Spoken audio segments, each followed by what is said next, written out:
আজকে সভার সমাপ্তি ঘোষণা করবেন। আজকের এই মিছিল শেষের গণজামায়াত সংগ্রামী জেলা আওয়ামী লীগ, ছাত্রলীগ, শ্রমিক লীগ, কৃষক লীগ, স্বেচ্ছাসেবক লীগ, মহিলা আওয়ামী লীগ, সকল নেতৃবৃন্দ, বিভিন্ন ওয়ার্ড থেকে আগত কর্মী ভাইয়েরা, আমরা 1 মাস হলো আজকে সাইদুল করিম মিন্টুর মুক্তির দাবিতে মিছিল করছি। আমাদের মিছিল চলছে, আমাদের মিছিল চলবে।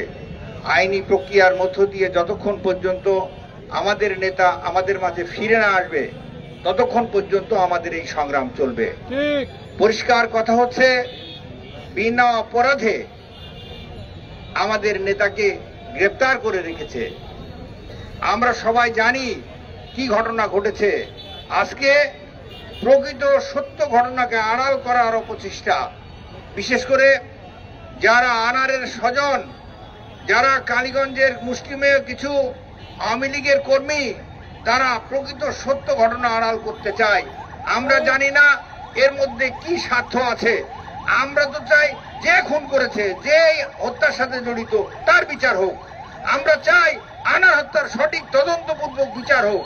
কিন্তু ওনারা সেই কোথায় মাস্টারমাইন্ড আখতারুজ্জামান শাহিন বা আর যারা ওখানে কলকাতাতে আনারকে সরাসরি খুনের সাথে যুক্ত, যারা অর্থ সহযোগিতা দিয়েছে, প্ল্যান করেছে, সেই আখতারুজ্জামান শাহিন সহ যারা আছে তাদের নাম বাদ দিয়ে আজকে রাজনীতির হয়রানি স্বীকার করার জন্য সাইদুল করিমের নাম সামনে আনা হচ্ছে।